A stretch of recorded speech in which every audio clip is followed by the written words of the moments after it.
Գյուրջան Կասկադ, հասանելի բնակարաններ 65 ամիս մարման ժամկետով։ Պարոն Նահապետյան, ես ձեզանից ուզում եմ հետաքրքրվել մարտի 1-ի գործի մասին, քանի որ այդ գործի մասով այս ընթացքում լսել ենք ձեզնից առաջ պաշտոնավարող Սասուն Խաչատրյանից տարբեր խոստումներ, ընդհանուր հավաստիացումներ, որ մարտի 1-ը բացահայտված է,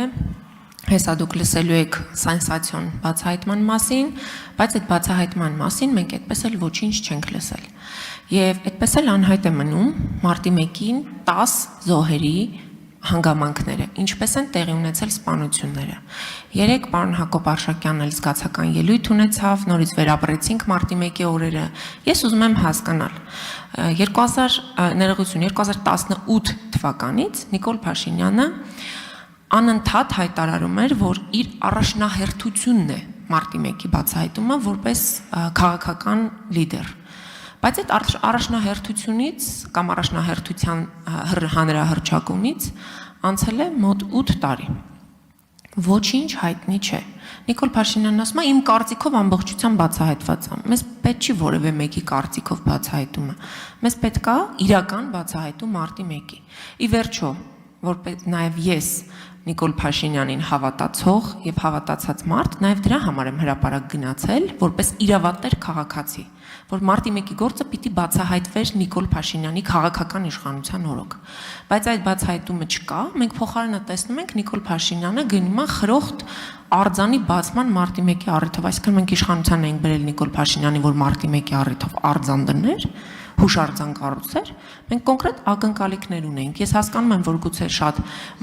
մանրամասների դուք չեք տիրապետում այս թեմայով, բայց այնուամենայնիվ, որպես սկզբունքային հարց, ես ուզում եմ ազգային ժողովի ամբիոնից հստակ պատասխանեք մարտի 1-ի բացահայտումից ինչ կա, որովհետև երկու լեզուններն են ինձ համար կարևոր եղել Նիկոլ Փաշինյանի իշխանության հաղթանակը գովերքելու համար։ Մարտի 1-ի բացահայտում եւ կոռուպցիոն բացահայտումներ։ Կոռուպցիայի մասն էլ արձագանքի ժամանակ։ Շնորհակալություն։ Շնորհակալություն, Տիկին Տոմասյան։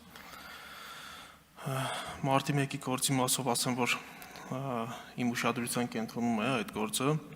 եւ այս պահին քննչական կոմիտեի հետ, հակակոռուպցիոն կոմիտեի եւ քննչական կոմիտեի քննիչների համատեղ քննչական խումբ է ստեղծվել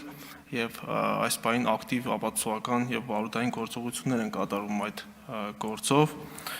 Ես կարող եմ երաշխավորել, որ կիրականացվի համակողմանի եւ անաչառ քննություն, սակայն խոստում եւ հավաստիացում որևէ վարույթով ես չեմ պատրաստվում այս ամբիոնից տալ, այդ մասին եթե ունենանք համապատասխան արդյունքներ, հանրությունը եւ դուք կտեղեկացվեք միանշանակ։ Շնորհակալություն։ Խնդրեմ արձագանք։ Շնորհակալություն։ Պարոն Նահապետյան, ես ուշադիր կհետևեմ, բայց հաջորդ հարցադրման մասով կուզենամ ձեզ մոտ նշում անեք եւ որևէ կերպ արձագանքեք նաև ձեր եզրափակիչ ելույթի ժամանակ։ Նայեք, այստեղ նստած քաղաքացիական պայմանագիր խմբակցության ղեկավար Հայկ Կոնջորյանը, որի կինը աշխատում է Հայփոստում։ Հայփոստում աշխատում էր 2021 թվականի նրա տարեկան աշխատավարձը ըստ հայտարարագրի 6.8 միլիոն դրամ էր, այդ ժամանակ արդեն Հայկ Կոնջյանը դարձավ ֆրակցիայի ղեկավար։ 22 թվականին նրա աշխատավարձը դարձավ 9.5 միլիոն դրամ, 23 թվականին դարձավ 10.5 միլիոն դրամ, անցած տարի էլ Հայկ Կոնջյանի կինը դարձավ Հայփոստի տնօրեն։ Այս թռիչքաձև աճը արդյոք որևէ աղերս ունի կոռուպցիոն որևէ գործարքի հետ, եւ եթե օրինակ Հայկ Կոնջորյանը չլիներ իշխող խմբակցության ղեկավար, արդյոք նրա կինը այս թռիչքը կունենար, այս կարիերան կկարողանար հաղթահարել։ Շնորհակալություն։ Շնորհակալություն, Տիկին Թոմասյան, ես չեմ կարող ձեր քաղաքական բնույթի հարցադրմանը պատասխանել, համենայնդեպս ձեր նկարագրած դեպքի մասով չեմ կարող ասել նաև նկատել որևէ կոռուպցիոն բնույթի տվյալ ձեր նկարագրածում։ Եթե ունեք այլ տվյալներ հանցանքի վերաբերյալ, ես խնդրում եմ պատշաճ հաղորդում ներկայացնել հակակոռուպցիոն կոմիտեում։ Շնորհակալություն։